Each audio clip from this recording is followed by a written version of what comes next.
Good morning po sa ating lahat, mga kabiyaya. Lahat po tayo tumayo. And I believe with all my heart na ang bawat isa po sa atin ay may mga dahilan upang magpasalamat at magpuri sa Panginoon. At ang isang bagay na yan na alam ko pare-parehas tayo ay dahil sa biyaya ng Diyos. Amen? This is the day that the Lord has made. We will rejoice and be glad. Amen? And in the presence of God, there's fullness of joy. And the joy of the Lord is our strength. Pwede ba natin ibahagi ang kagalakan na yan sa bawat isa? Batiin ang katabi ng 2 thumbs up. Always declare, you are, Charito. We are blessed and highly favored in Christ. The Bible says in 1 John 4:19, we love because He first loved us. Alam ko po, maging ang pagpupuring ito is only our response to the love of God. At kasama sa pag-ibig ng Diyos, ang biyaya, pabor, pagpapala, pag-iingat, lahat ng naranasan natin sa nakaraang linggo ay may dahilan tayo upang ibalik ang lahat ng papuri, pasasalamat na nararapat lang para sa ating Panginoon. Amen? It's worship time. It's all by the grace of God. It's all about Jesus and His finished work on the cross. The grace of God is enough for us. Amen. Can we shout, praise the Lord? Let's continue to worship the Lord. Hallelujah.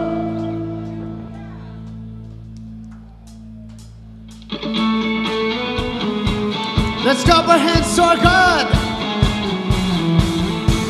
Thank you, Jesus.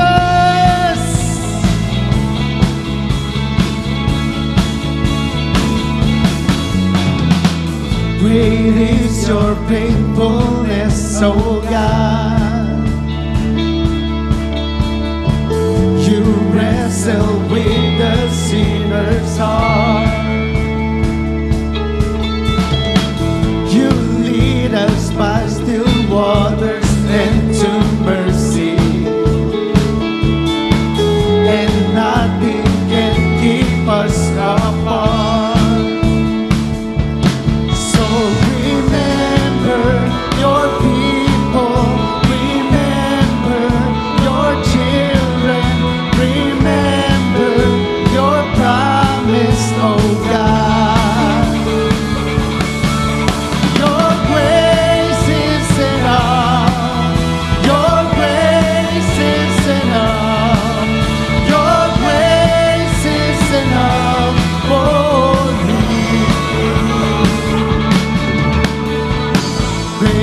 Your love and justice, God.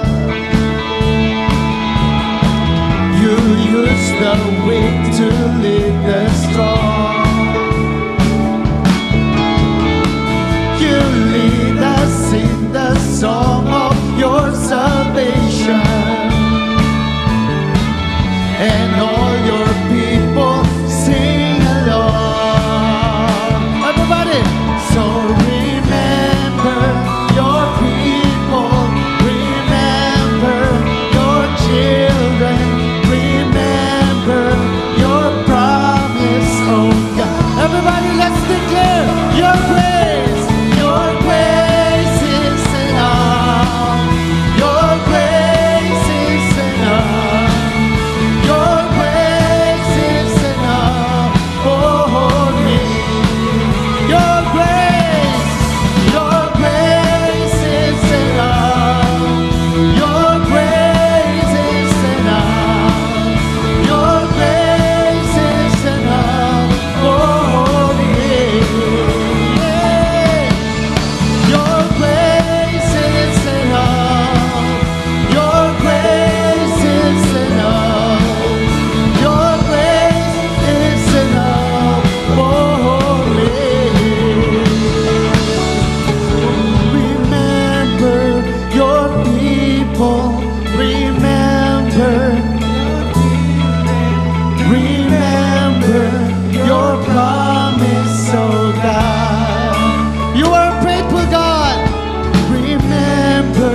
out. Your grace is enough. Your grace is enough for me. God, I see your grace is enough. Your grace is enough. Your grace is enough for me. Your grace is enough. Heaven reaching down to us. Your grace is enough for me. For me. Yeah. Your grace is enough for me. Yes. Thank you, Jesus. Thank you, Lord. Malakas sa palakpak pa, minsan pa. Para sa Diyos ng biyaya. Yes, Lord, we believe with all our hearts that Jesus is the perfect manifestation of your grace. Because Jesus is the grace of God in our lives. You are the fullness of grace, Lord. Thank you, Jesus, for gracing our lives every day of our lives, Lord, up to this moment. Even this worship, Lord, is the work of the Holy Spirit inside of us, as we always remember what you have done on the cross and your unconditional love for us, Lord. Thank you for your amazing grace, Lord. Thank you, Jesus. Let's remain in the spirit of worship. Hallelujah, Jesus.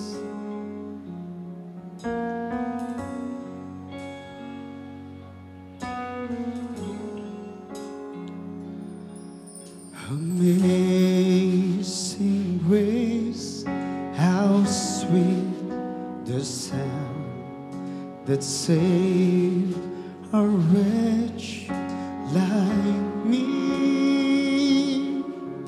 I once was lost, but now I'm found. Was blind, but now I see. 'Twas grace that taught my heart to fear, and grace my fears relieve. How precious did that grace appear the hour I first believed. My chains are gone, I've been set free. My God, my Savior has ransomed me, and like a blood His mercy reigns. Unending love, amazing grace. Thank you for your love, Lord. It's all about your grace, Jesus. The Lord has promised good to me. His word my hope secures. He will my shield and portion be, as long as life endures. My chains are gone, I've been set free.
no word for grace, but amazing. The earth shall soon dissolve like snow. The sun or burns to shine, but God who called me here below will be forever mine, will be forever mine. You are forever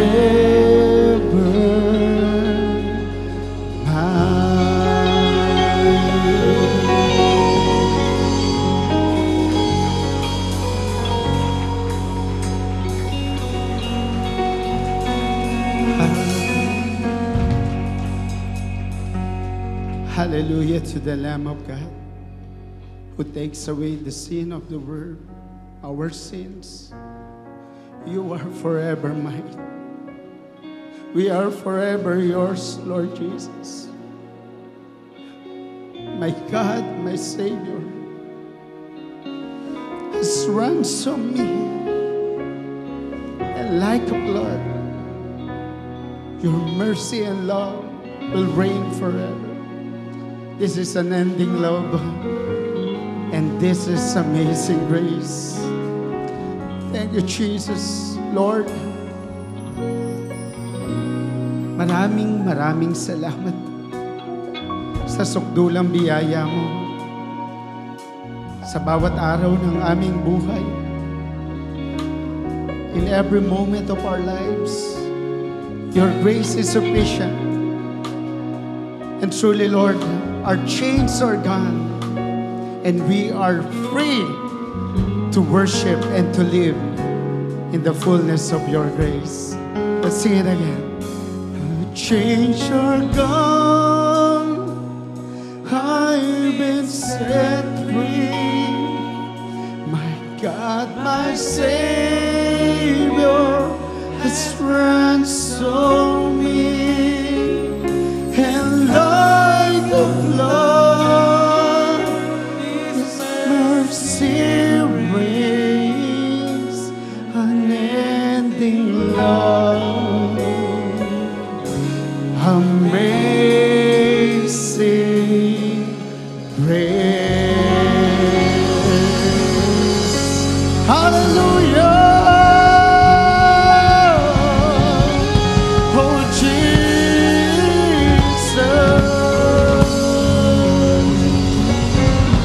Sa palakpak para sa Panginoon. Thank you, God. Diyos ng biyaya sa aming buhay. Salamat, Panginoon. Alam namin lahat ito ay nagbigay ng pinakamataas sa papuri at pagpapala sa bawat isa sa amin. Thank you, Jesus. All by your grace, for your glory alone. In Jesus' name. And all the blessed children of God say, Amen, and shout, Hallelujah. Praise the Lord. Praise God. To God be all the glory. Tayo pong lahat ay mako.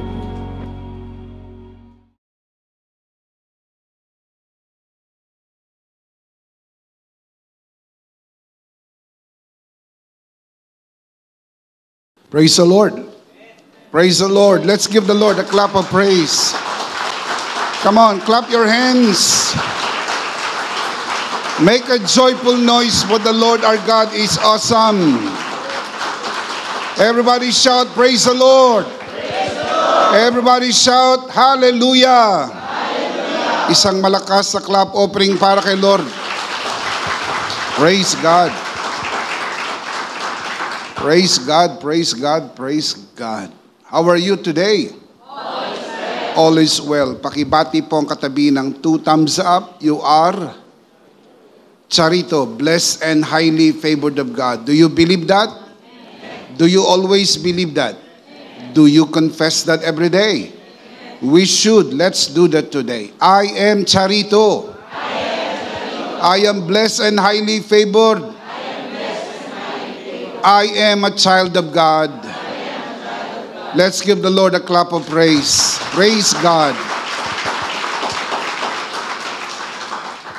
Well, good morning, good afternoon, good evening mga kabiyaya. Anumang oras nyo napapanood ang broadcast na ito.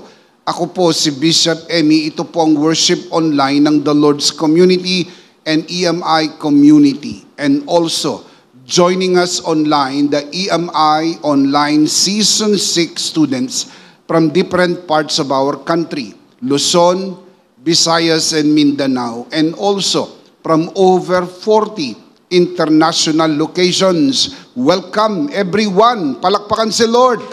Welcome. Welcome everyone. Welcome po kayo sa Season 6 ng online study ng EMI. More intentional learning. Learn more and learn it more. If you are watching this broadcast for the first time, please like and follow us on Facebook. Over 100,000 people follow us on Facebook. Please join us and experience the difference. When you follow us on Facebook, don't forget to click the See First button and turn on your notification. If not asking too much, and I know it's not, please subscribe to EMI channel at YouTube. Meron po tayong bago sa social media platform para po sa mga kabiyaya po nating TikTokers. Kasama nyo po si Bishop Emmy. Please follow Bishop Emmy on TikTok.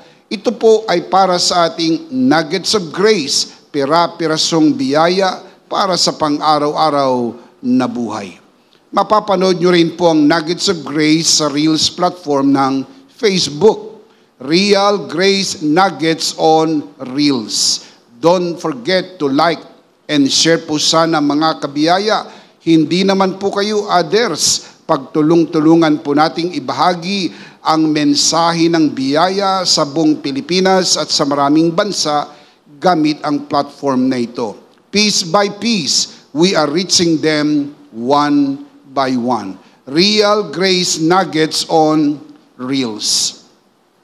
Please prepare your communion elements, mga kabiyaya, sapagkat pagkatapos ng mensahe na ito, magkakaroon po tayo ng banal na komunyon. Sama-sama po nating ipagbubunyi at idideklara ang tagumpay ni Kristo sa krus ng Kalbaryo sa pamagitan ng banal na komunyon. Ang katas ng ubas ay simbolo ng kanyang banal na dugo. Ang ostya ay simbolo ng kanyang bugbog na katawan. Sa pamagitan ng kanyang banal na dugo, ang ating mga kasalanan ay pinatawad na. Sa pamagitan ng kanyang bugbog na katawan, ang ating mga sakit ay pinagaling na. If you are sick in your body and you are watching this broadcast today, let me be the first one to encourage you. Today is your healing day. Can we say that together? Today is your healing day. One more time. Today is your healing day. One more time.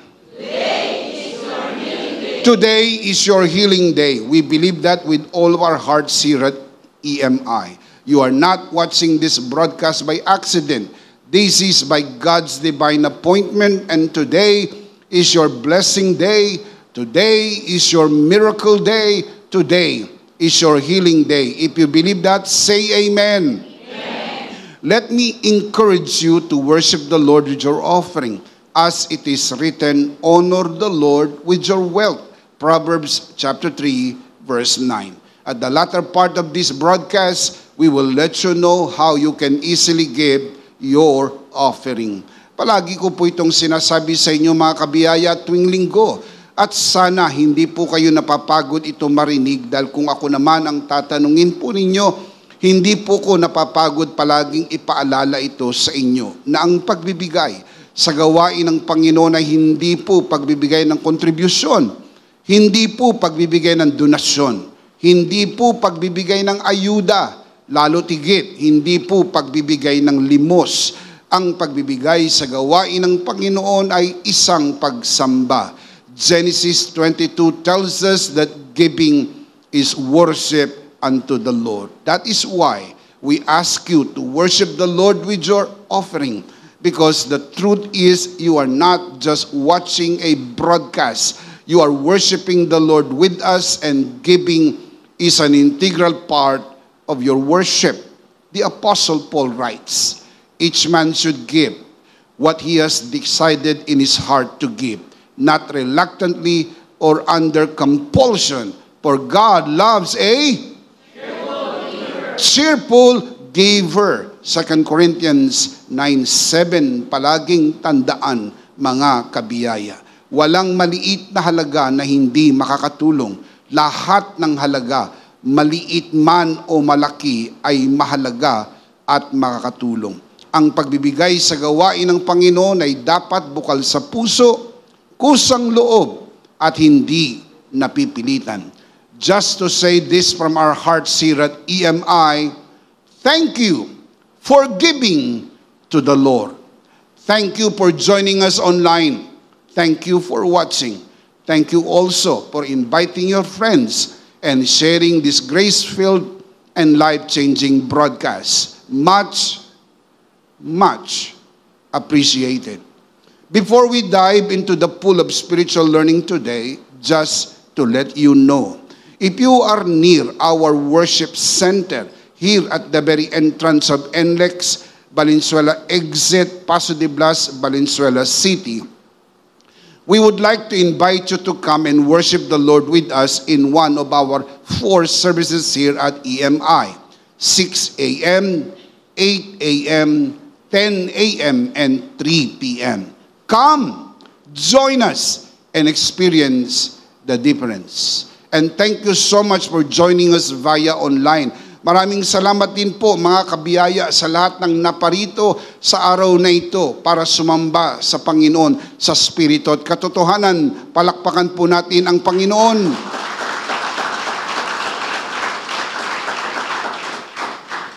One more thing, para po sa mga nagtatanong patungkol sa mga booklets and e-books ng EMI na isinulat ni Bishop Emmy. One of my newest e-books is entitled Grace and Miracles, a biblical proof of grace and miracles combined. Mangyari po lamang na makipag-ugnayan po kayo sa amin sa pamagitan ng Charito Shop, the official online shop of EMI. You can see the link on your screen. Another thing, sa lahat po ng mga pastors, leaders, and workers and full grace learners na nasa Valenzuela at sa karatig syudad nito, Malabon, Navotas, Caloocan at Quezon City. Magbubukas na po ang EMI Pastors Academy Valenzuela sa August 11, Friday, 7 p.m. Ito po ay libre at para sa lahat. Once a month lang po ito. One Friday night of every month. Ito po ay gaganapin dito sa EMI Center, Valenzuela City. Ang EMI Center po ay wasteable. All you need to do is type Emmanuel Ministry Institute, Valenzuela. Makakarating po kayo sa EMI Center. Again, this is free and open for all full grace learners. To register, please connect with us through EMI page. You can see the link on your screen. EMI Pastors Academy Valenzuela. One more thing, patuloy po namin kayong inaanyayahan mag-join sa EMI Camp 2023. Full Grace Immersion sa December 26 and 27. Gaganapin po ito sa Kaliraya Resort Club, Lumban, Laguna.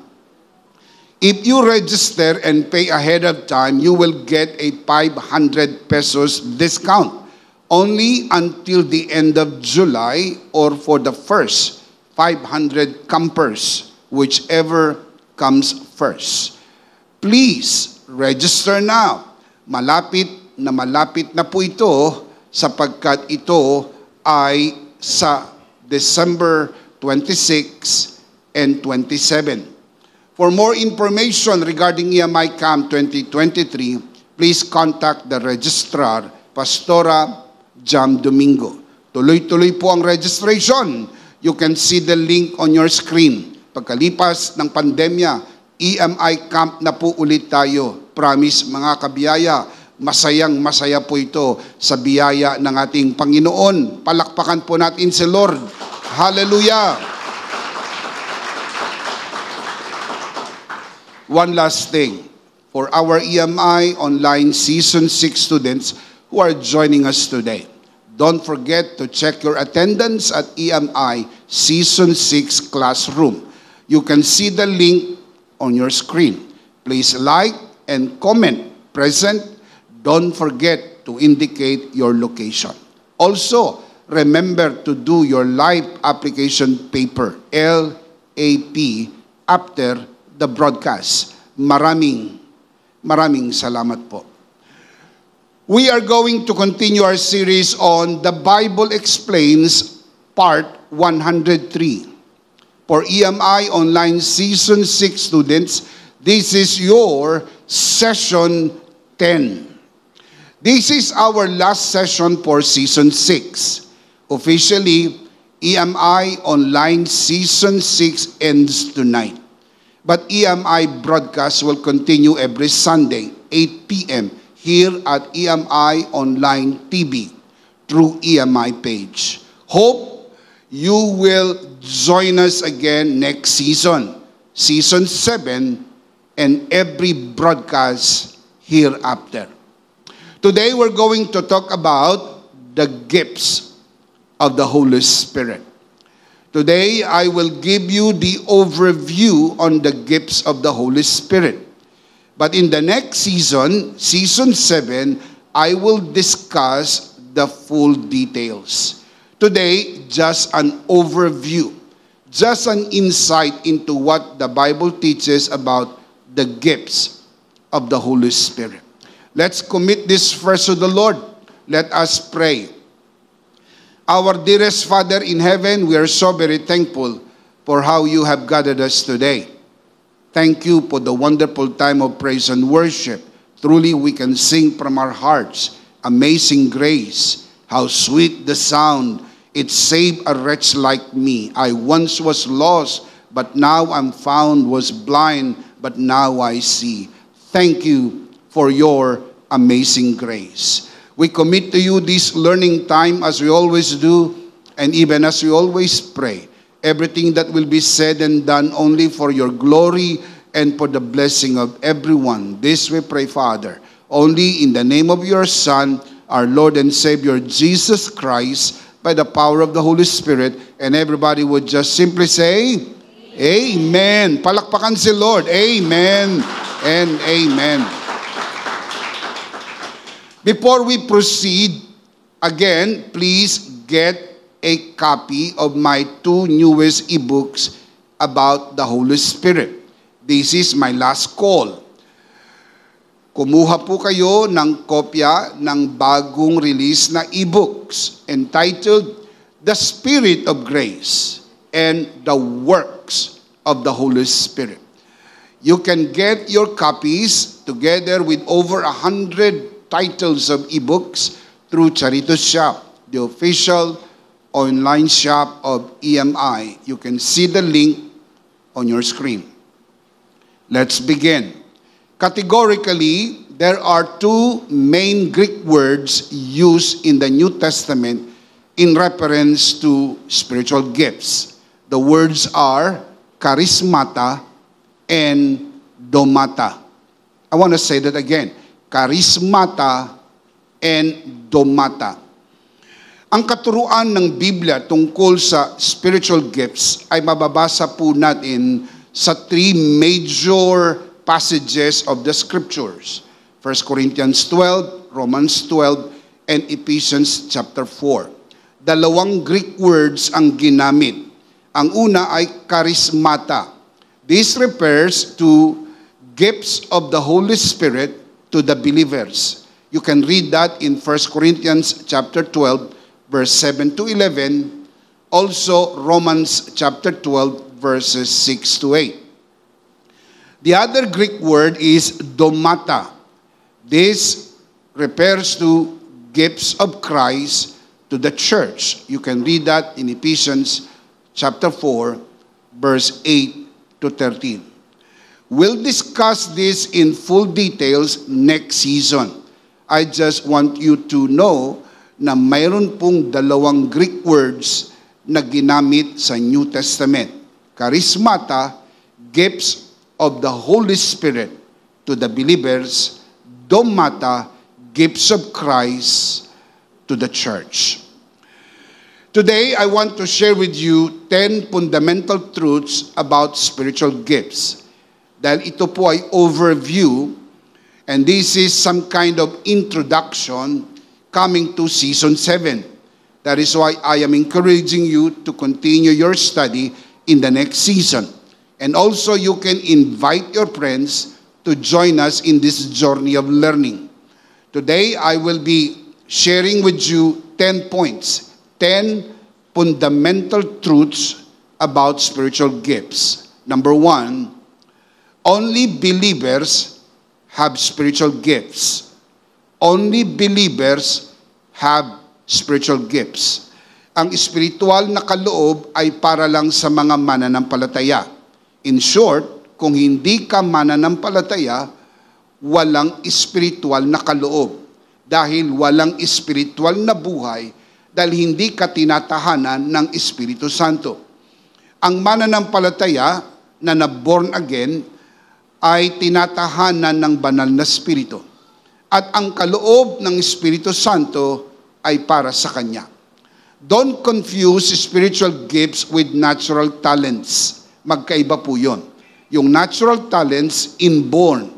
Mananampalataya man o hindi, kapag ipinanganak, meron pong iba't ibang natural talents. Tulad ng pagsayaw, tulad ng pag-awit, tulad ng pag-drawing, tulad ng inclination sa arts.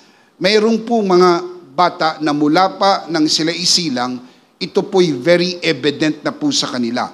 Pero ito po'y hindi spiritual gifts.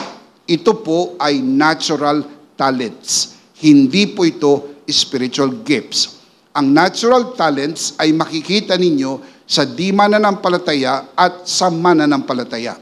Pero ang spiritual gifts, makikita nyo lang sa mananampalataya.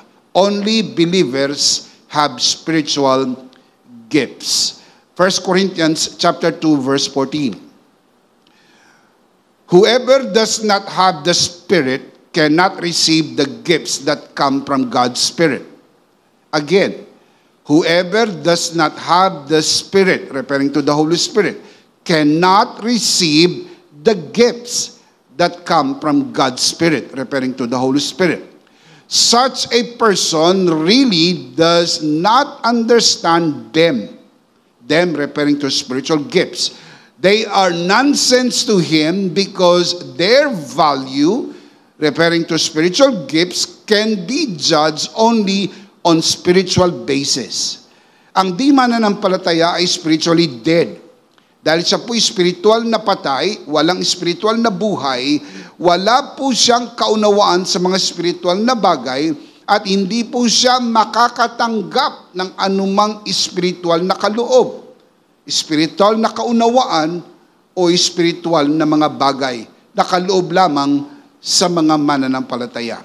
Keep this in your mind that unsaved people can be naturally talented but no spiritual life and no spiritual gifts. Because spiritual gifts are exclusive for believers. Please keep that in your mind. Number 1, only believers have spiritual gifts. Number 2, every believer has at least one gift. Every believer has at least one gift. Meron pong mga believers na binigyan ng maraming kaloob, mga multi-gifted believers. Merong 2, merong 3, merong 4 at higit pa. Pero walang believer na hindi binigyan kahit isa. So ang pinakakaunti ay isa.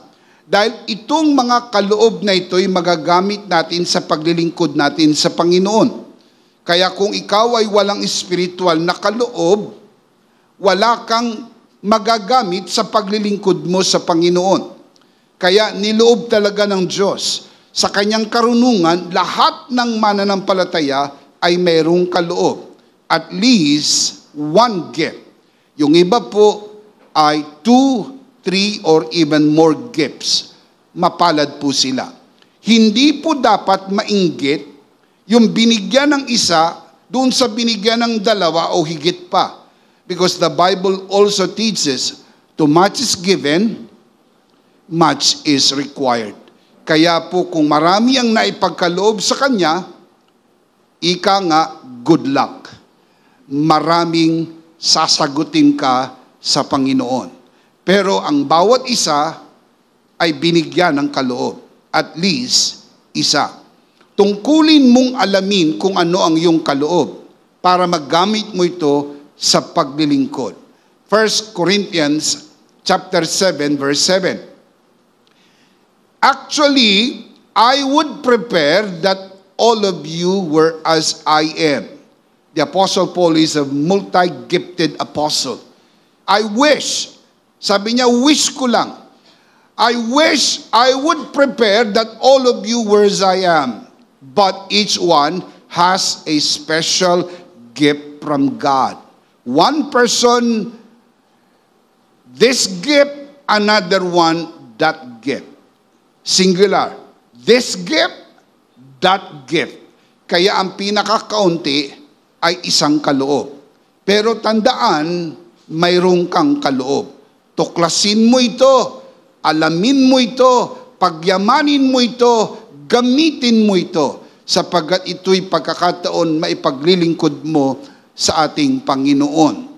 Tandaan, hindi dapat mainggit sa mga maraming kaloob, sapagkat ito ay kaloob sa iyo ng Panginoon.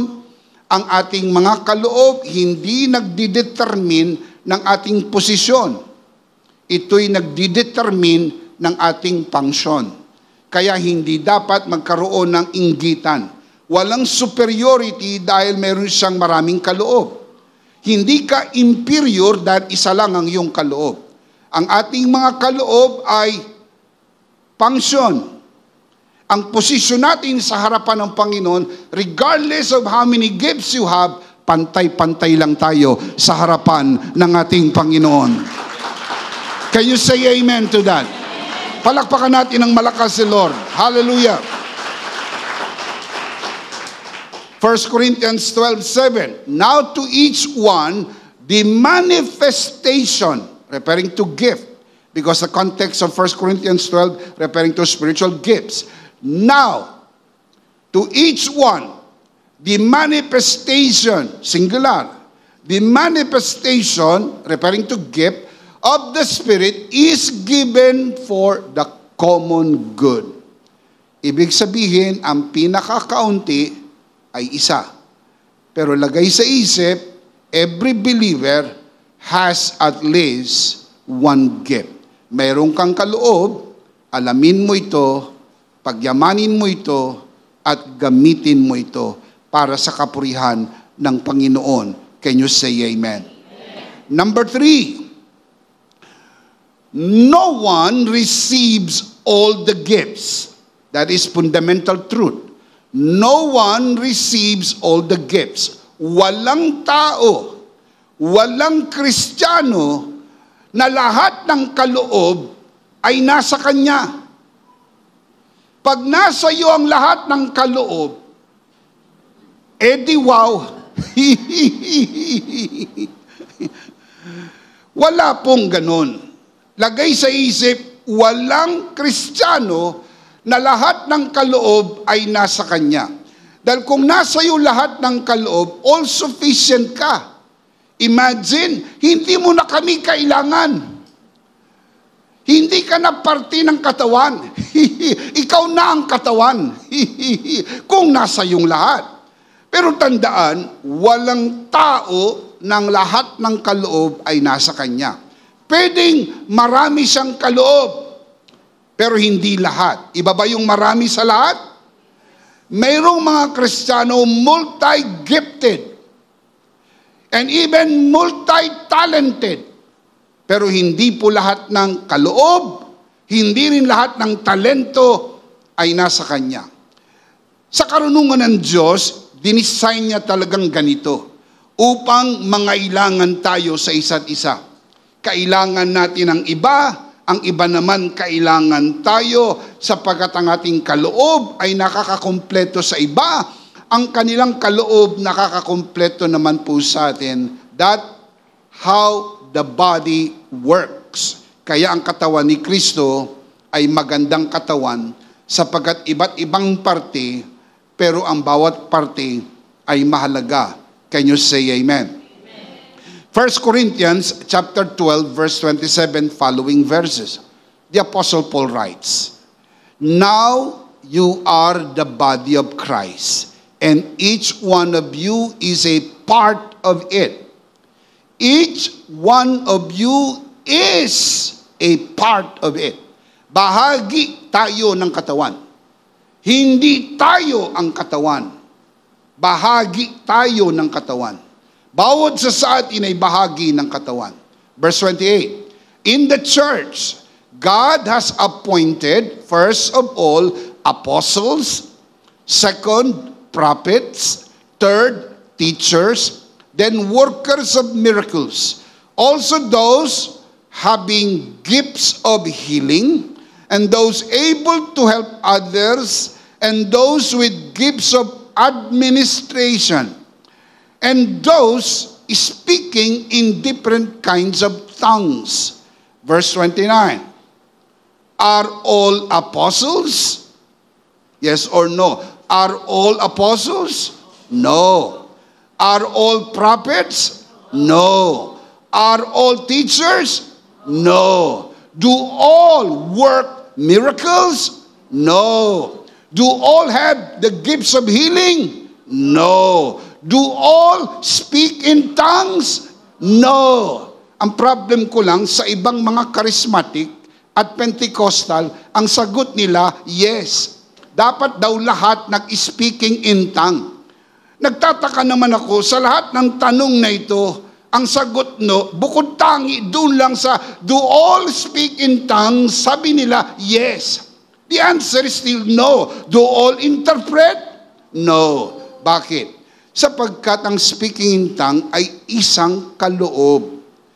Hindi po lahat ng Kristiyano nabigyan ng kaloob na ito. Pero mayroong nabigyan. Kaloob ito. Hindi ito nabibili. Hindi ito nababayaran. Hindi ito nahihingi. Kaloob ito, binigay ito sa Kanya. Kaya kung mayroong kang kaloob na yan, gamitin mo para sa iyong paglilingkod sa Panginoon. Pero kung wala ka ng ganyang mga kaloob, meron ka pa rin. Kaya nga lang, ibang kaloob, sapagkat walang Kristiyano na hindi binigyan ng kaloob. At least ilang kaloob? Isang kaloob mayroon ka. No one receives all the gifts because we need each other. Kailangan natin ang bawat isa. 1 Corinthians chapter 12 verse 21. The eye cannot say to the hand, I don't need you. The head cannot say to the feet, I don't need you. You see right there? Yung ating interdependence, pangangailangan ng bawat isa. Kailangan ni mata, itong si kamay. May nagagawa ba si mata na hindi nagagawa ni kamay? Tinatanong ko po kayo. Hindi pwedeng puro mata. Maganda ang mata. Pero pag higit sa dalawa, hindi na maganda. Magkaroon ka ng third eye. O kaya sabi nila, maganda puro mata, beautiful eyes. Pag puro mata, hindi na tao, pinya. Kaya hindi pwedeng puro mata, hindi rin puro kamay. Kailangan ni kamay si mata. Dahil hindi magagawa ni kamay ang kanyang gagawin kundi makita ni mata kung anong gagawin ni kamay. Kailangan si paa sapagkat ang ulo hindi nakakalakad. Ang nakakalakad ay ang paa. Pero kailangan ni paa si ulo, sapagkat kahit may paa, kung walang ulo, hindi makakalakad si paa. Dahil ang nagdidikta kay paa para lumakad ay ang ulo. Nakikita niyo po ang kagandahan ng katawan ni Kristo? Hindi nagpapaligsahan yan. Nangangailangan niya ng isa't isa. Kumisan, mayroong istorya, nagreklamo itong si Ilong sapagkat siya ang nagpapasa ng mabigat na salamin, gayong ang nakikinabang naman ay si Mata.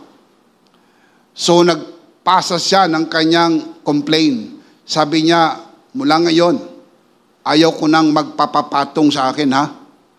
Ang bigat-bigat ng salamin. Hindi naman ako nakikinabang. Si Mata, ito'y nangyari bago pa natuklasan ng contact lens. So ang sabi ngayon ni Ilong, ayaw ko nang magpapatong ka ng salamin sa akin, ha? Nabibigatan ako. Hindi ako masyado nakikita. Kasi nakapatong yung salamin, ikaw naman ang nakikinabang. Kaya mula ngayon, hindi na pwede. So walang magawa si Mata, kundi magtiis sa kanyang malabong paningin. Isang araw, dahil malabo ang kanyang paningin, nadapa siya. At ang unang nangudngod ay si Ilong. So, si Ilong na dumudugo ay nagreklamo. Ang sabi niya, hindi mo tinitignan yung nilalakaran mo. Tignan mo, nung madapa ka, akong nadisgrasya. Sumagot si Mata, pasensya ka na, kasi malabo ang aking mata. Kung pumapayag ka lang sana, na patungan ka ng salamin, hindi sana nangyari ang disgrasya. Kapag nakita niyo po ang analogy na ito, ang bawat sa atin ay nangangailangan sa isa't isa, sapagkat lahat tayo ay binigyan ng kaloob ng ating Panginoon para sa kanyang katawan. Amen. Can you say amen? We need each other. I need you and you need me. I need your gifts and you need mine. Kasi dinisenyo tayo ng Diyos, nangangailangan sa isa't isa. Narinig nyo ng story nito ng maraming beses. Pero para sa mga nanonood sa broadcast, maaaring maririnig lang nila ito sa unang pagkakataon. Dumating ang panahon, nagkaroon ng matinding pagtatalo ang 5 daliri na ito. Sinasabi nila kung sino ang pinakamagaling sa kanila. Ang sabi, ako ang pinakamagaling sapagkat ako ang taga-approve. Sabi ng hinlalaki, ako ang pinakamagaling, ako ang taga-approve. Tama ba? Pag sinabing approve, ganyan? Meron bang nagsabing approve? Wala. May nagsabi bang approve? Wala. Ito lang talaga ang taga-approve. Pero hindi pumayag ang pangalawang daliri, ang hintuturo. Sabi niya, mga bulag ba kayo? Sabi niya, ako ang taga-turo. Ang sabi niya sa hinlalaki, wala ka namang ituturo kung wala ka namang i-approve kung wala ko ituturo. Bago mo in-approve, tinuro ko, kaya ako pinakamagaling. Hindi pumayag, mga kapatid, ang panggitna. Ang sabi niya, pag hindi kayo tumigil sa pagtatalo, bibigyan ko kayo ng middle finger. Ako ang pinakamagaling. Bakit ako ang pinakamagaling? Mga bulag ba kayo? Tignan ninyo, ako ang pinakamatangkad. Huwag lang madisgrasya ito, siya talaga ang pinakamatangkad. Sabi niya, height is might. Hindi pumayag ang pangapat. Ang sabi niya, tignan nyo nga kung sino sa atin na may corona. Ako ang pinakamagaling. Dala kong ring finger. Ako ang sinusuotan ng singsing. Kaya yung ibang daliri nag-epal. Nagsuot na rin ng singsing. Mali yun. Isang daliri lang pong sinusuotan ng singsing. Hindi po lahat ng daliri.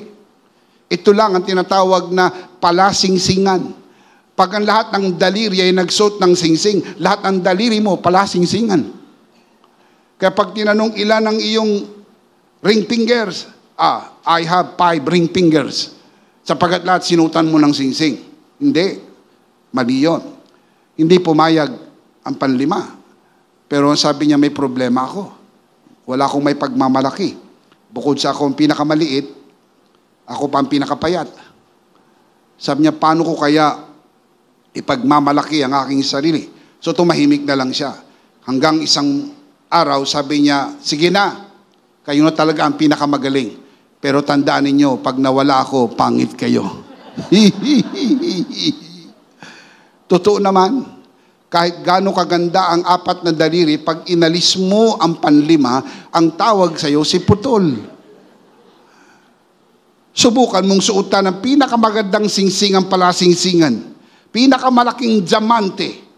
Pero kapag inalis mo ang hiniliit, hindi mo man lang maitaas ang iyong kamay para ipakita ang singsing mo.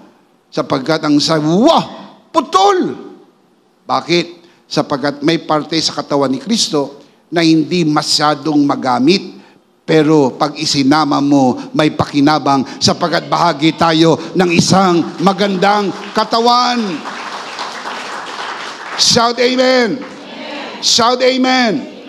At kahit totoo naman, di ba? Sa insurance, ang presyo ng daliring ito magkakaiba. Kung ano maputol dito, magkakaiba ang presyo. Sapagkat ang paniniwala nila, iba-iba po ang presyo, iba-iba ang gamit. Pero sa katawan ni Kristo, mahalaga tayong lahat. Lahat tayo ay parte ng isang magandang katawan. Shout amen! Come on, palakpakan natin si Lord. Alam niyo kung anong beauty pag kinumbine. Yun ang beauty pag kinumbine. Look at the verse, 1 Corinthians 12:24b. But God has combined the members of the body. That's the beauty, yung combination ng beauty. Ito, maganda rin ito eh. Pero kung ito, mga kapatid, ang nag-iisa mong daliri at wala ng iba, hindi rin maganda eh. Diba, subukan mo itaas. Hindi magandang tignan eh. Gumaganda yan kapag pinagsama-sama mo na. Look at verse 25. So that there should be no division in the body, but that its part should have what? Equal concern for each other. Mahalaga ang bawat isa sa katawan ni Kristo. Palakpakan natin ang Panginoon. Amen. Amen. The body of Christ is beautiful. Number 4, you cannot earn or buy spiritual gifts. You cannot earn or buy spiritual gifts. Spiritual gifts are freely given and freely received. Not by works, not for sale. They are gifts. Gifts are only intended to be given and received.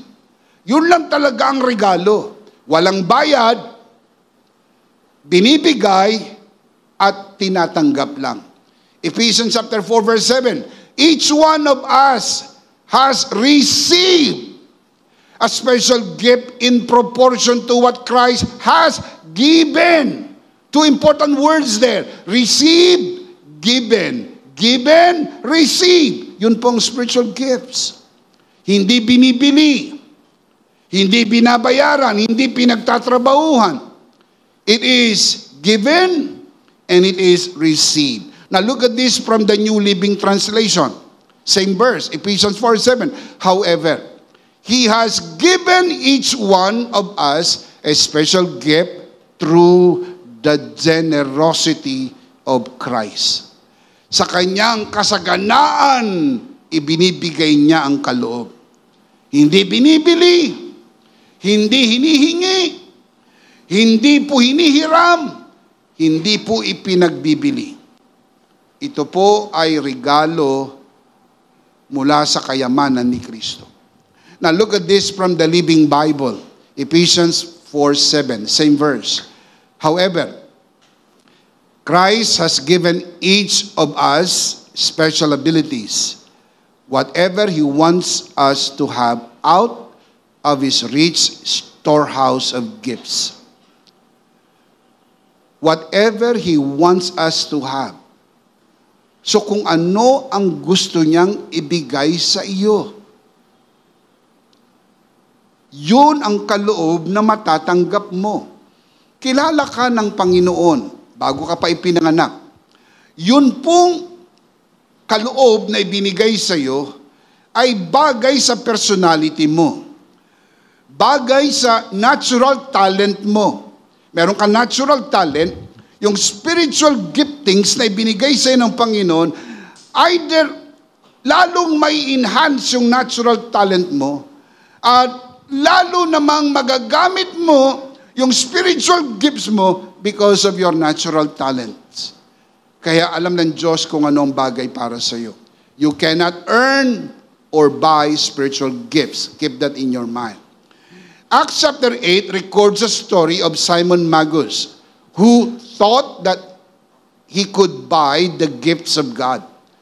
Merong istorya, merong tao ng pangalan Simon Magus, Magus meaning magician. Siya po isang salamangkero bago po siya nakarinig ng gospel. Hindi po siya totoong na-convert, pero nakatawag ng pansin sa kanya ang ministry ni Philip doon sa Samaria dahil maraming gumagaling, maraming milagro. Siya bilang salamangkero, magicians, nakatawag sa kanya ng pansin kasi yung kanya fake eh. Sabi niya, wow, ibang klase ito. So, sumama siya kay Philip, nakinig siya ng gospel. In fact, para makapasok siya sa loob, nagpabautismo pa. Kaya itong si Simon Magus ay nagpabautismo. Hindi pa nagtagal, inalok niya ng pera ang mga apostol para bigyan siya ng ganitong kaloob. Imagine, nagkaroon ng bribery. Binribe niya ang mga apostol, ito ang pera, bigyan niyo ko ng ganyang kaloob. Well, in fact, ang motibo niya makuha itong ganitong kapangyarihan at maidagdag niya sa kanyang negosyo, maidagdag niya sa kanyang gawain ng salamangka sapagkat namangha siya na mayroong mga gumagaling at mayroong mga milagro. Ano ang naging tugon ng mga apostol? Particularly si Apostle Peter. Acts chapter 8 verse 20. Peter answered. He was talking to Simon Magus. May your money perish with you because you thought that you could buy the gift of God with money. Why so? Because spiritual gifts cannot be bought. It can only be received. You cannot earn, you cannot buy spiritual gifts. Pero si Simon Magus, inisip niya, kaya niyang bilhin. Akala niya, ang mga alagad ay mukhang pera. Akala niya, ang mga alagad at ang mga apostoles ay makukuha sa pera. Ang sabi ni Apostle Peter, may your money perish with you because you thought you could buy the gift of God with money. Verse 21, you have no part or share in this ministry. Tell me why? Because your heart is not right before God. Antindi. By the gift of discernment, na discerning Apostle Peter, na hindi tama ang kanyang puso. Yung puso, tinutukoy yung motibo. Bakit gusto mo magkaroon ng ganitong kaloob? Bakit gusto mo magkaroon ng ganyang kaloob? Verse 22. Repent of this wickedness and pray to the Lord. Perhaps He will forgive you for having such a thought in your heart. Ano ba yung nasa kanyang kaisipan? Na mabibili niya ang kaloob. Sabi ni Apostle Peter, magsisi ka sa ganyang kasamaan. Now look at verse 23. For I see that you are what? Full of bitterness and captive to sin. Hindi pa tunay na born again. Kasi kung born again na po si Simon Magus, wala po siyang ganyang description. Captive to sin. Dahil ang mga totoong born again, no longer captive to sin. Pinalaya na tayo ng Panginoon sa kasalanan. Bitterness, envy. Siya po'y naiinggit. Maraming umaaten sa kanyang gathering ni Philip. Maraming umaaten sa gathering ng mga apostles. Tsaka voluntary. Kusang loob na pupunta ang mga tao. Maraming gumagaling. Tumataka sa mga demonyo. Ang mga pilay lumalakad, ang bulag nakakita. Ang mga inaalihan ng masamang espiritu lumalaya. Bitterness and envy in his heart. Gusto niyang magkaroon ng ganitong kaloob. Inopera niya ng pera ang mga alagad. Ang taong ito ay bautismado. Ang taong ito ay sumasama sa gawain. Anong tinuturo sa atin ng verse na ito? Hindi ko mo nabautismuhan, hindi ko mo nakikita mo sa loob ng church, hindi ko mo nakikita mo sa Bible study, hindi ko mo sumasama sa grupo, ay genuine ang conversion.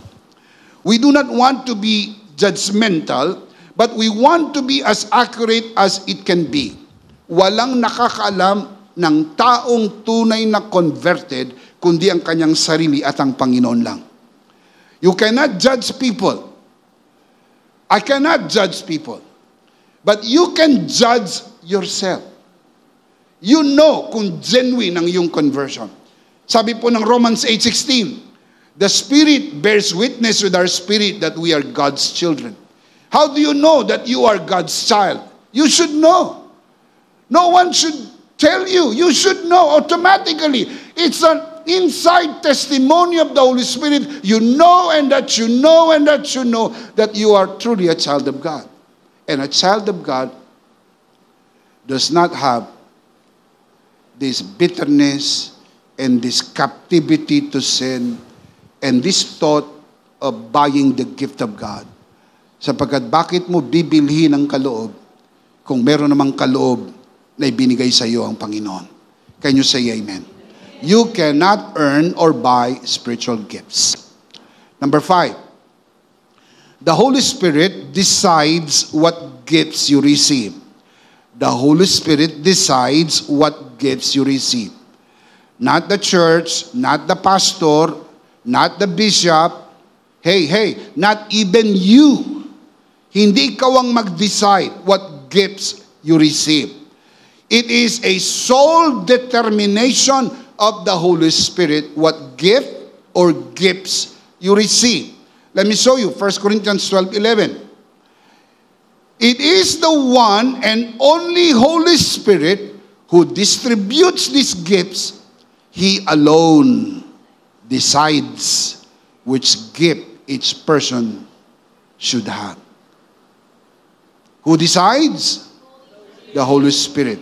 So ang decision, ang determination, ang distribution ay sole work of the Holy Spirit. Wala pong nabiling prangkisa ang sino man at sinasabi na distributor kami. Pag pinatungan ka ng aming kamay, bishop ka na. Pero kailangan mong magbayad. So, bagay na bagay kay Simon Magus, di ba? Sapagkat naisip nila pwedeng bilhin. Kaya yung iba maging bishop lang. Nagpa-ordain kahit hindi naman dapat maging bishop. Sapagkat wala naman binibisyapan. Matawag lang na bishop. Nagbayad ng malaking halaga para magkaroon ng title na bishop, magkaroon ng title na reverend, magkaroon ng title na pastor. Makinig mga kapatid.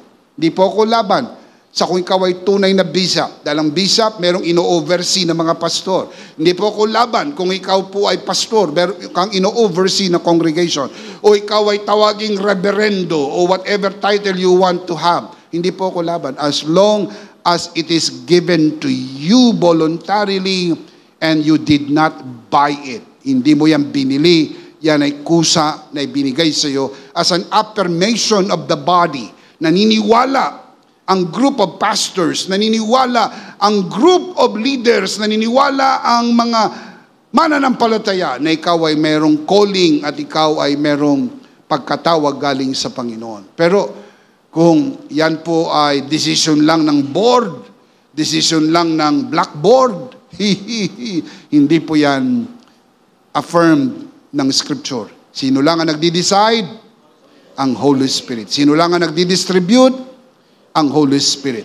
Kanya po yung soul work and ministry. Number 6, spiritual gifts are permanent. Spiritual gifts are permanent. Romans 11:29 from NIV, for God's gifts and His call are irrevocable. Ano po ibig sabihin ng irrevocable? Hindi na nababago, hindi na nababawi. Kapag naibigay ang kaloob, yung kaloob na yan ay mananatili. Gamitin mo o hindi mo gamitin, responsibility mo yan sa Panginoon, pero hindi po yan babawiin. Now, look at this from NLT. Same verse. For God's gifts and His call can never be withdrawn. Kaya kung tinawag ka talaga, tinawag ka. Kahit na sabihin mong hindi, tinawag ka talaga. Kung tinawag ka. Kaya nga napakahalagang sabihin mo sa sarili mo kung tinawag ka o hindi. Kasi people can just say from a distance at tinawag ka. Pero only you, no one but you can tell the truth with the inner testimony of the Holy Spirit if you are called or not. Sabi mo, hindi ako tinawag. Maring meron ka ibang dahilan. It is your responsibility to God. But at least someone has told you, you are called. Now, whether you are or not called, it's up to you. Ikaw yon. Now, look at this from God's Word translation. Same verse, Romans 11:29.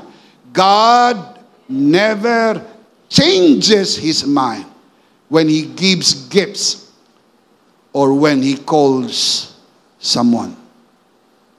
Hindi nagbabago ang isip ng Diyos. At tandaan po natin mga kapatid, spiritual gifts are permanent. Kapag ginamit mo ang iyong kaloob, gagantimpalaan ka ng Panginoon. At meron kang opportunity maging pagpapala sa katawan ni Kristo. Kasi ang katawan, pag ginamit niya yung kanyang parte, ang nabe-bless yung ibang parte ng katawan at ang katawan sa kabuuan. Pero pag hindi mo ginamit ang iyong kaloob, namimiss mo yung opportunity na i-honor si God at maging blessing ka sa maraming tao. But listen now, no condemnation. God will not punish you. No condemnation, no punishment. Just that you will not be as happy as God intends you to be in this life. Hindi ka lang talaga magiging masaya habang buhay hanggang magawa mo yung pinagagawa sa iyo ng Lord. Mga kapatid, ang nagagawa ng paa, abit, kaya rin gawin ng kamay. Nakakita na ba kayo ng taong lumalakad gamit ang kamay? Parang kahapon na kayo pinanganak. Nakakita na rin po ba kayo ng taong kayang lumakad gamit ang kamay? Yes. Pero palagay nyo ba masaya si kamay? Hindi. Pinagdudusahan niya ito. Sapagkat hindi naman siya nilikha para maglakad. Pero nagagawa niya rin. Ngayon, samantalang si paa ay ayaw magtrabaho. Ang sabi ni paa, bahala kayo! Anong pakialam ko sa inyo? Basta ako hindi maglalakad.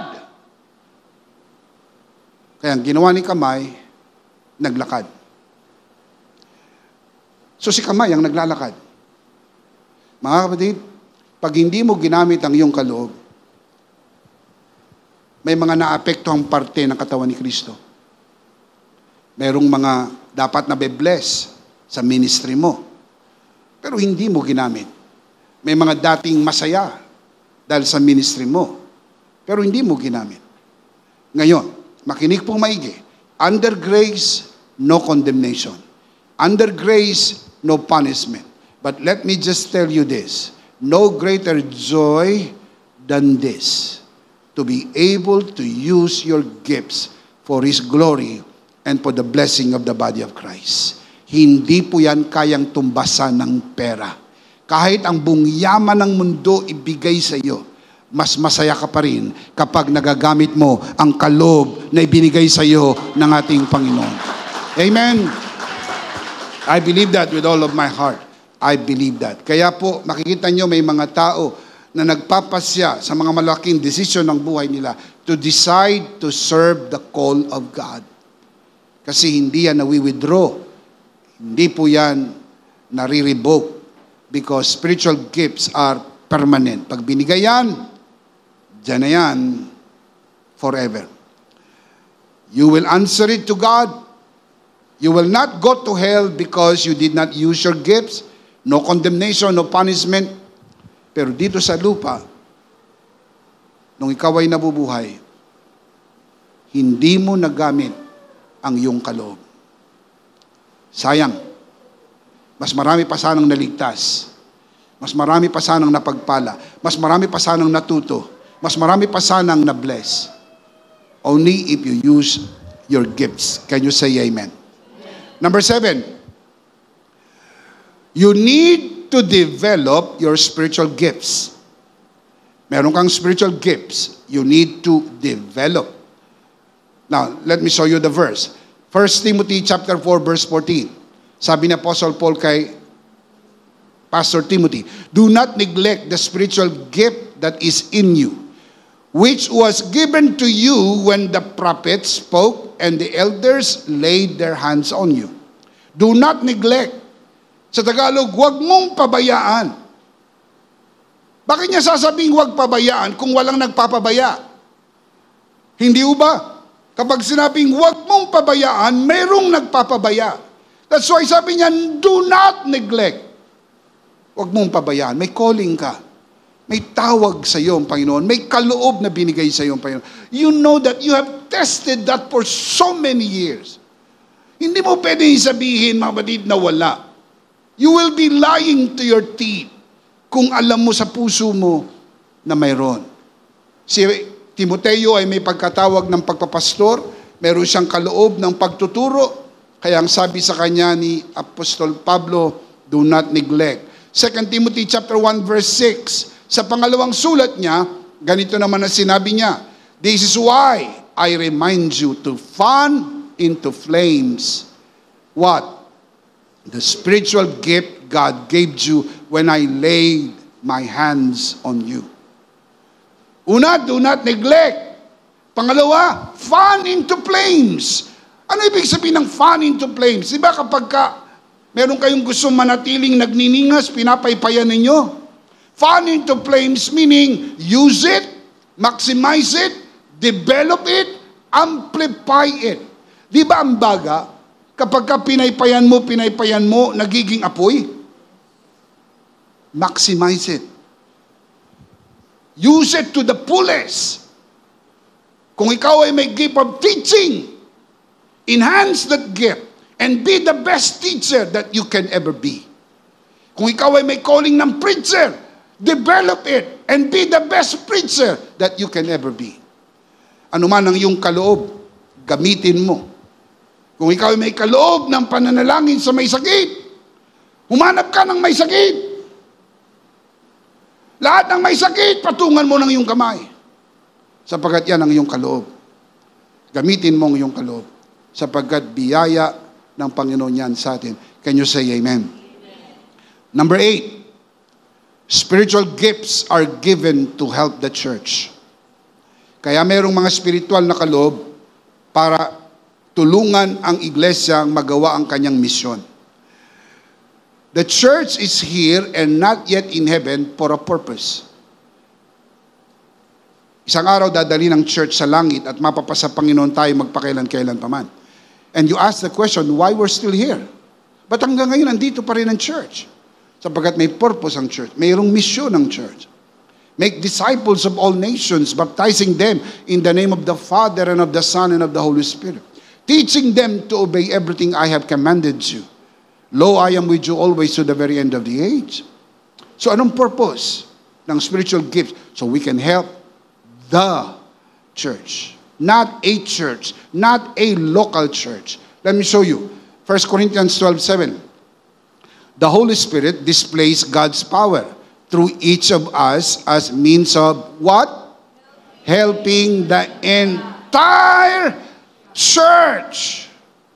Not a local church or local churches. Now, don't get me wrong. Dapat nating tulungan ang ating local church. Pero hindi lang po local church ang ating mindset. Dapat ang ating mindset is the universal church. Regardless of the name of the church, if we can help that church, if we can help this church, if we can help that church, we're helping the body of Christ. Mas madaling gamitin ang pera ninyo sa simbahan pag kayong makikinabang. Lahat sumisigaw ng amen. Pero pag-isipan nyo to, paano kung ang pera ninyo ng simbahan ay gagamitin para sa kapakinabangan ng ibang mga simbahan? That is another thing. Nang si Apostol Pablo ay nasa Pilipos, siya po'y suportado ng mga taga-Pilipos. Pero nung lumipat ang ministry niya sa Thessalonica, Hindi bumitaw ng suporta ang mga taga-Pilipos. Kahit hindi silang direktang makikinabang, ibang simbahan na ang Pilipos dahil ang suporta nila ay nasa katawan ni Kristo, regardless kung Pilipos o Thessalonica, as long as Christ is preached, as long as the body of Christ is served. Hindi lahat ng simbahan at pastor may ganyang mentalidad. Pero we need to develop that kind of mentality. Binigyan ka ng Diyos ng kaloob. Hindi lang para maging pagpapala sa inyong simbahan, kundi maging pagpapala sa katawan ni Kristo at sa maraming simbahan. That makes EMI so unique because we are serving the body. Over 500 churches are connected to us. And over 1,000 pastors we are serving through EMI Pastors Academy. Sarili nating pera, sarili nating panustos, na dapat sana gagamitin na lang natin sa atin, ay ginagamit pa natin para mag-provide ng free training, pre-Bible school, pre-Pastors Academy, para mas marami pang masanay, mas marami pang maturuan, para lumawig ang mabuting balita, and soon and very soon, maabot ang buong Pilipinas ng mensahe ng biyaya, Full Grace Philippines. And eventually, buong mundo, Full Grace International. If you believe that, shout amen. Palakpakan si Lord, malakas. Amen. That is why I am very, very happy that I am part of EMI, because EMI is serving the body of Christ. Can you say amen? So always remember, mga kabiyaya, that spiritual gifts are given to help the church. Number 9, spiritual gifts are given to serve others. Ang spiritual na kaloob ay binigay hindi para sa iyo. Not to feel good, not to feel superior to others, not to have goosebumps. Oh, I feel good. Yeah, I feel good. Can you imagine, may mga kaloob ka na nagagamit mo, I feel good. Spotlight, applause and accolades. I feel good. Pero kapatid, no, it's not. Hindi yan para sa iyo. I'll show you the verse. 1 Peter chapter 4 verse 10. Each one should use whatever gift he has received. For what purpose? To serve others. Not to serve yourself. Kaya hindi mo pwedeng gamitin ang kaloob na yan para payamanin mo ang sarili mo. Hindi ka dapat yumayaman sa espiritual mong kaloob. Dapat yung espiritual mong kaloob ay ipinaglilingkod mo. Para yan sa iba, mabless ang iba. Hindi yan kino-commercialize. Merong gifts of healing. Papadalang ka ng kapirasong panyo. Pero kailangan magpadala ka ng pera. Kung hindi ka magpadala ng pera, hindi ka padala ng kapirasong panyo, yung panyo daw na yun ay nakapagpapagaling. Yung iba, sa kagustuhan gumaling, nagpadala ng pera, pinagkakitaan, binebentang langis. Kaya dyan, minsan nakapunta kami sa circle, may binebentang langis. Nagpunta kami one time, hindi naman kami umaten. Nagkataon lang nandun kami. Kita ko ang daming tao. So, pumunta ako para makimarites. Para tanungin, anong latest? Nakausap ko yung isa. Sabi ko, ano ba yan? Sabi niya, ito, oil. Binebenta to 100 pesos. Ganyan kalit na oil na botelya. 100 pesos. Sabi ko, ano ba meron dyan sa oil? Ang tawag dito, power oil. Power oil. Eh sabi niya, ano yung suot mo? Yung suot niya naman, ID. Eh magkano naman yung ID? 100 din. Eh bakit may ID? Ang tawag diyan power ID. Yung oil at ID dapat magtugma para may power. So susot mo muna yung ID, tsaka mo iinumin yung oil. Magkaroon ka ng power. Ginawa ko, tinignan ko, napakaraming tao. Napakarami po. Napakaraming tao. Diyos ko, sabi ko, napakalaking negosyo to. Sipin ninyo, iinumin yung oil. Susot muna yung ID, iinumin yung oil. Magkaroon ka ng power. Sisigaw ka, Power Pop Girl! Kung babae ka. Power Ranger! Kung lalaki ka. Paano kung magkamali ka ng sigaw?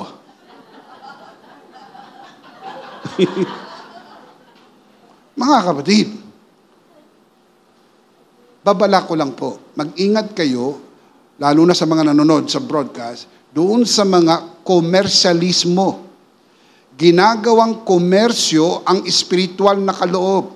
Now, look at this verse. Let's read it slowly. Each one should use whatever gift he has received to what? Serve others faithfully, administering God's grace in its various forms. Kaloob yan. Hindi dapat pinagkakakitaan. Hindi po yan dapat nagiging negosyo.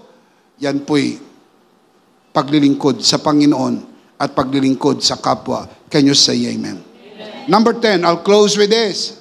Spiritual gifts are used to honor God. Kaya pag hindi mo ginamit ang iyong kaloob, you know what you're missing? Let me remind you, you are missing the opportunity to honor God.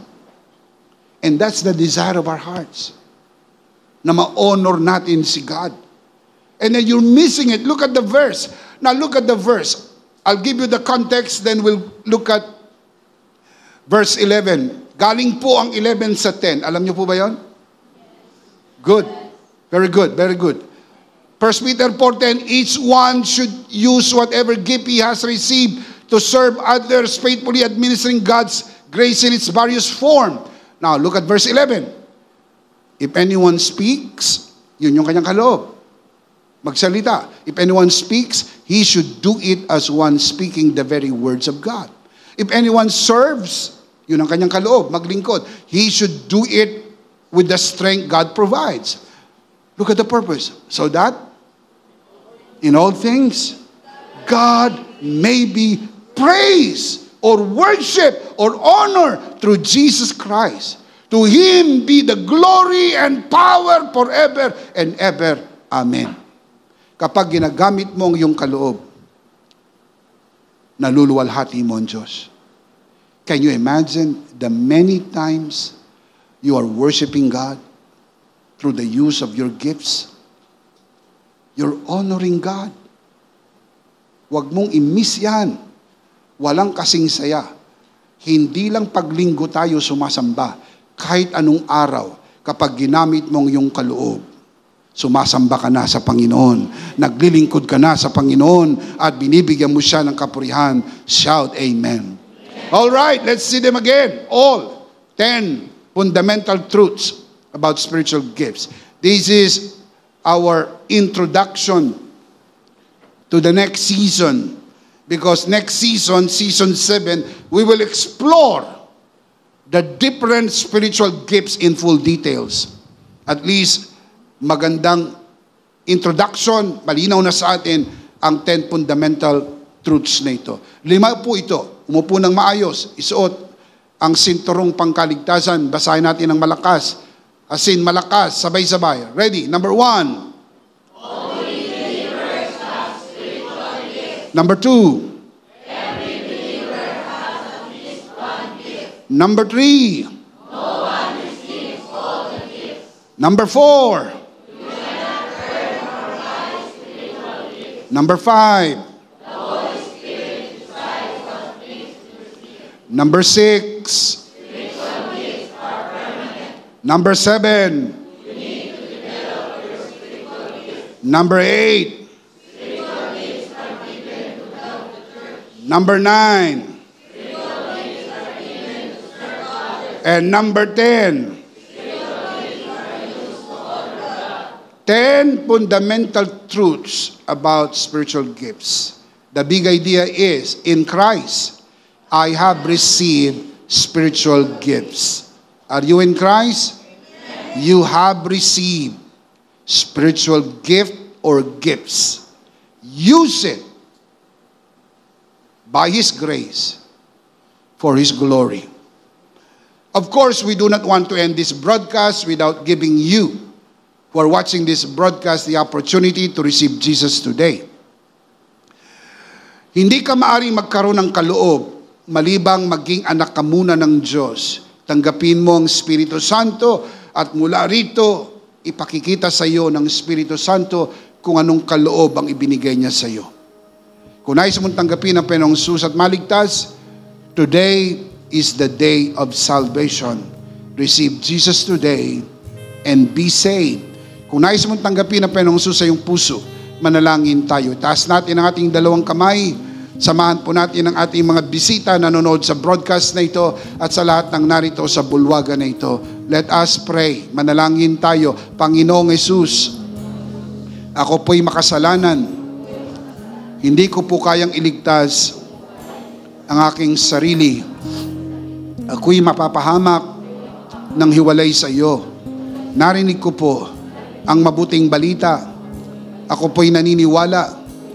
Tinatanggap kita sa aking puso bilang aking Panginoon at aking tagapagligtas. Salamat po, pinatawad mo na ang aking mga kasalanan.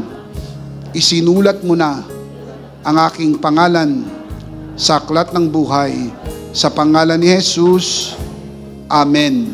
Ako na lang po mananalangin, Ama. Tinataas ko po sa harapan ng sino mang sumunod sa panalangin ng pagtanggap. Pinagkakatiwala po namin sila sa iyong kagandahang loob na sila'y lumago sa biyaya at sa bagong natagpo ang pananampalataya.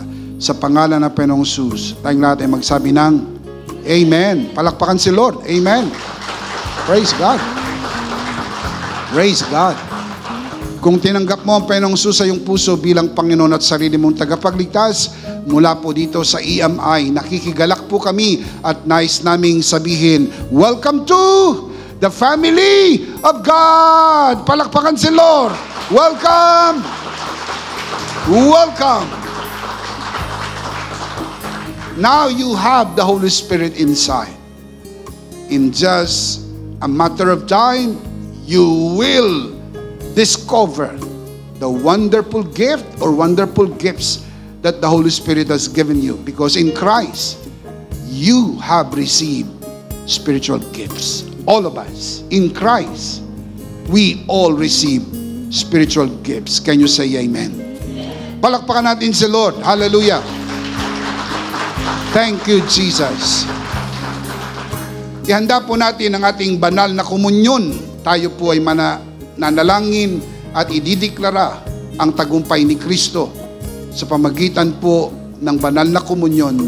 Let's do this, mga kabiyaya.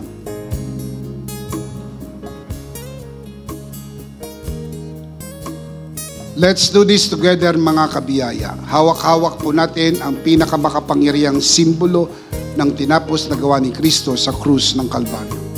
Ito ang aral na tinanggap ko sa Panginoon at ngayon naman ay binibigay ko sa inyo.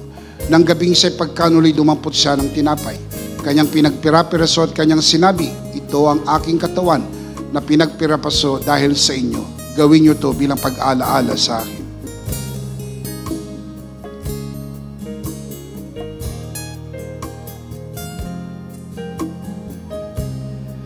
Gayun din naman matapos magapunan ni kanyang hinawakan ng saro at kanyang sinabi, ito ang saro ng bagong tipan na pinagtibay ng aking dugo. Gawin niyo to bilang pag-alaala sa akin. Sabay-sabay po natin gawin.